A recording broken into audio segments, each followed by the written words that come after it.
দর্শক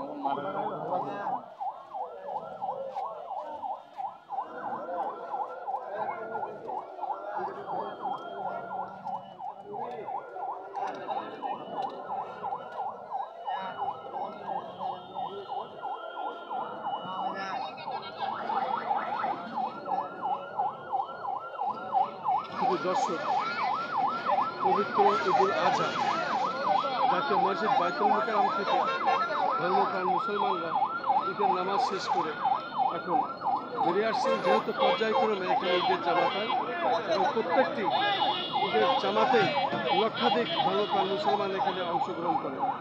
আমরা দেখতে পাচ্ছি বেশ কয়েকটি জামাত এখানে শেষ হচ্ছে, জামাত আবার নতুন জামাত শুরু হচ্ছে, ধারাবাহিকভাবে এটা হয় এবং আমরা দেখতে পাচ্ছি ধর্মপ্রাণ মুসলমানরা এখানে নামাজ শেষ করে তারা বেরিয়ে আসছেন এবং একের পর এক এখানে নামাজ আদায় হয়।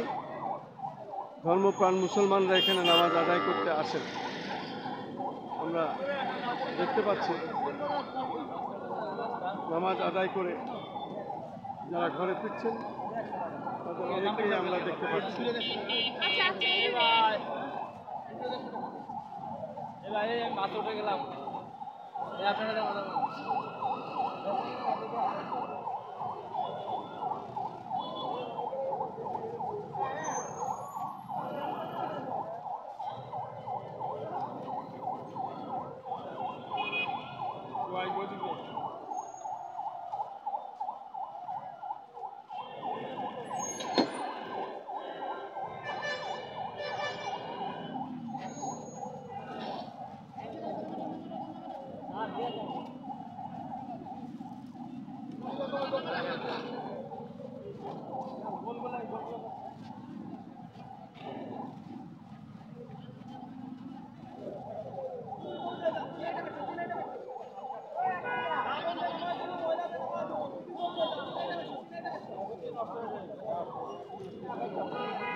আসসালামু আলাইকুম।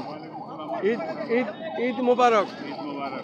আপনি তো জাতীয় মসজিদ বাইতুল মুকাররমে ঈদের নামাজ শেষ করলেন এবং শেষ করে বেরিয়ে আসলেন। এখানে পর্যায়ক্রমে অনেকগুলো ঈদের জামাত হয়, এক একটি জামাতে প্রায় লক্ষাধিক ধর্মপ্রাণ মুসলমানের নামাজ পড়ার ব্যবস্থা আছে এবং প্রত্যেক জামাতে এখানে ভরপুর হয়ে যায়, আমরা লক্ষ্য করেছি।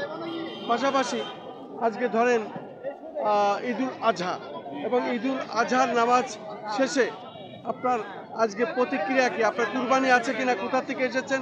আপনার নাম পরিচয় দিয়ে যদি একটু বলতেন। ঈদুল আজহার দিন এখানে আমি 9টার জামাতে অংশগ্রহণ করেছি। আল্লাহর রহমতে আমাদের বর্তমান সরকারের যে ব্যবস্থাপনা এবং নিরাপত্তা বাহিনীর যে সুশৃঙ্খল ব্যবস্থাপনা সবাই খুব আনন্দ আমরা নামাজ পড়েছি। সবার নামাজ পড়ে যার যার ঘরে ফিরে যাচ্ছে। আপনি ফিলিস্তিনিদের উপরে যে আগ্রাসন চলছে তাদের বিষয়ে কিছু মন্তব্য থাকলে বলুন। মুসলমান নিরীহ নারী শিশু হত্যার তীব্র প্রতিবাদ জানাচ্ছি। সারা বিশ্বের মুসলমানদেরকে আহ্বান জানাচ্ছি। সারা বিশ্বের মুসলমানদের একত্রিত হয়ে তিন আফরাদ ইসরায়েলদের হামলাকে প্রতিহত করে এবং তাদের বিরুদ্ধে ঘৃণা প্রকাশ করে এবং মহান আল্লাহ তাআলার পক্ষ থেকে যেন আল্লাহ পাক সেবা দান করে ফিলিস্তিনদের সাহায্যের হাত বাড়িয়ে দেন। আমি সবাইকে ফিলিস্তিন মুসলমানদের ঈদ মুবারক। আপনাকে অনেক অনেক ধন্যবাদ।